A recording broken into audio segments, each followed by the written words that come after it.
I'm gonna apologize before I even get too far into this video because I am a very bad storyteller. I'm just very bad at telling stories, trying to keep them coherent. On a timeline, I jump, I forget things, I try to add little details here and there.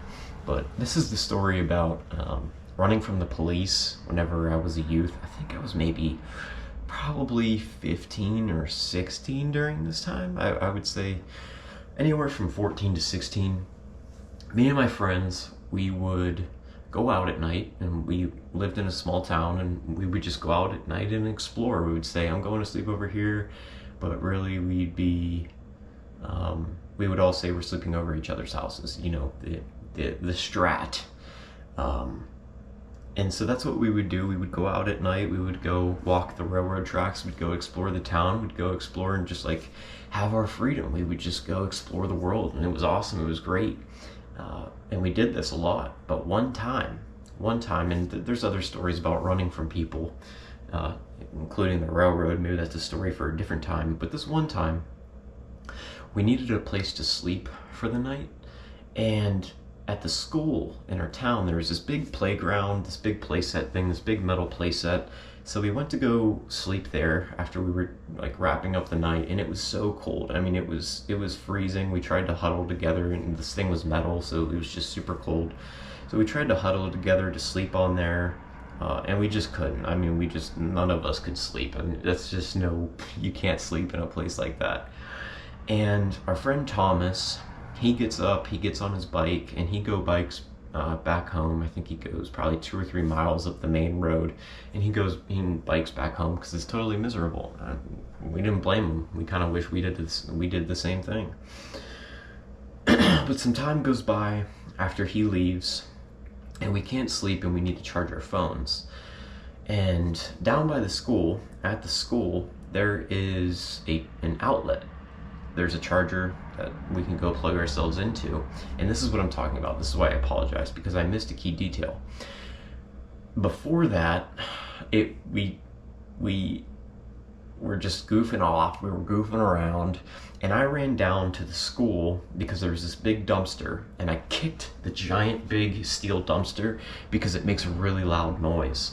And I did that. That was probably an hour before the cops came. But so we go down and we walk to go plug in our phones. And we're chilling down there, and it's me, my friend Ian, and Andrew, so it's 3 of us. Our friend Andrew decides he wants to go walk home. So we're at the back of the school, and there's a road behind, there's a road, a small road that goes behind the school, that goes around the school to the main street. So we're behind the school, and the road goes around the school on this side and on this side. So you can't see what's coming from those 2 directions. You can't see what's coming around from those roads. It's a big school. And Andrew goes around this way. So he goes around like this blind corner, right? So he starts going that way, walking home. And we say bye, and we say that and whatnot. So he goes around this corner. About 15 seconds later, he comes sprinting around the corner, and we already inherently know what this means because we've had prior experiences with running from the cops. So we already know what this means. We see Andrew running. Ian is the first to take off, so he's following him. And I'm in slides. I can't run. So I throw my slides off, and I try to run as fast as I can and catch up with them, and they keep running, and I look back, and there is this gray truck, and following behind it is 3 cop cars, and it's like 3 a.m. It's like the middle of the night.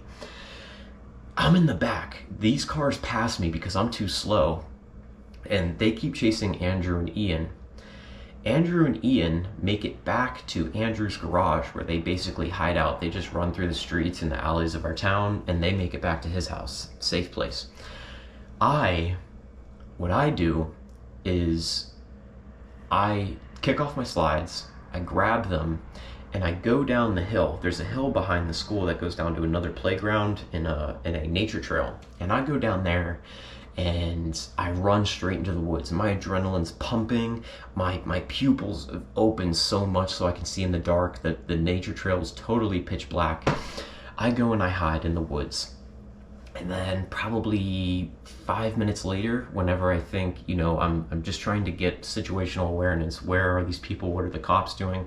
I go back to the bottom of the hill. I climb up the hill really slowly, and I see somebody running across the back of the school, and it kind of looks like Ian. So I'm at the bottom of the hill, and I'm going like this because I'm thinking it's Ian, and I'm like, hey, come down here, like we can hide down here.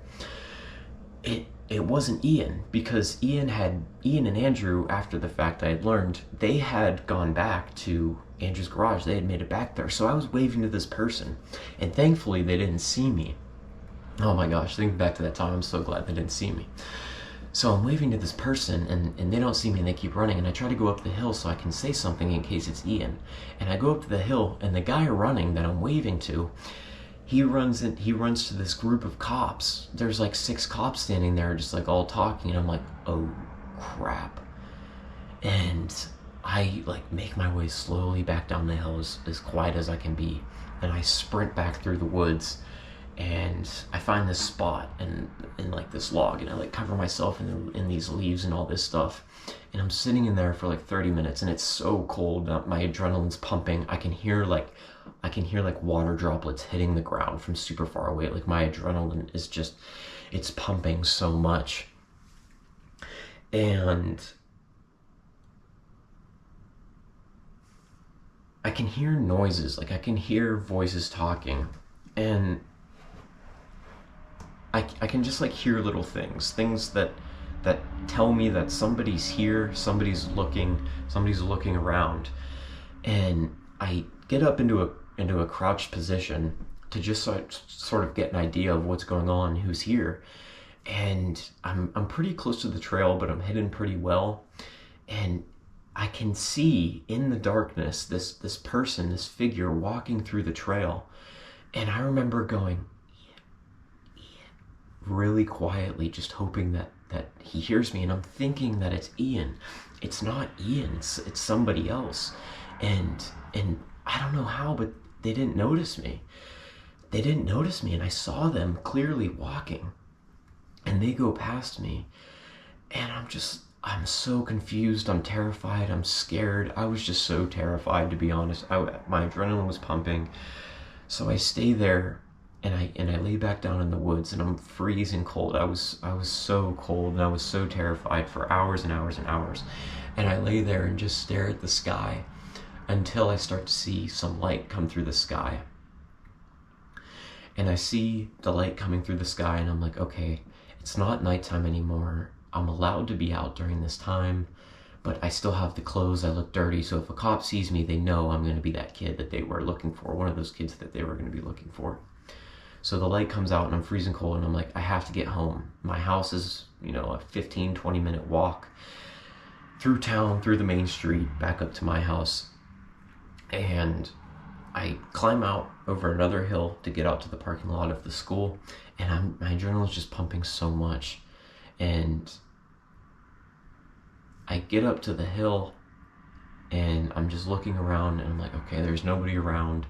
I don't think the cops are coming back. They're probably done looking. They're probably tired. They're probably just like, oh, those kids went home. So I make my way back home, and my adrenaline's still pumping. I'm so tired. I get home onto my porch, and I knock on the door, and I wait for somebody to come to the door, either my sister or my dad. And I sit on the front porch, and I sit in the chair, and I just pass out. And I don't know how long it was, but my sister comes outside, she opens the door, and she lets me in, and I just like, oh my gosh, I was so grateful. I didn't have to be terrified anymore, and I could just go to sleep because I was so tired. My adrenaline had been pumping for so long. But the day after that, I'm pretty sure I woke up later that day to go hang out with my friends again. This was like during the summertime, I'm pretty sure it had to have been. And I go and I hang out with my friends again, and we're all so paranoid walking around town, just thinking like, if the police see us, like they know who like we are. They know the kids that are running around town. It's not that big of a town. They know who the troublemakers are. So we were super paranoid. But anyway, we went to the park. I think we went to the pool that day and just hung out and had fun. So that's my story, and I'm sort of making this video for my future self, so I don't forget about this and my memory doesn't get too tainted. But that's a pretty crazy story. And if you're a young kid watching this, don't do something like that. I mean, if it were me, I wouldn't go back and change it, because I mean, those experiences, those were some of the best experiences of my life, and me and my friends we really did it all. But it's definitely not a situation you want to get yourself into. I don't recommend it. You can get yourself in trouble with the law. You could hurt yourself running. It's not worth it. But that's my story, guys. Thank you for listening if you made it to the end of the video. Peace.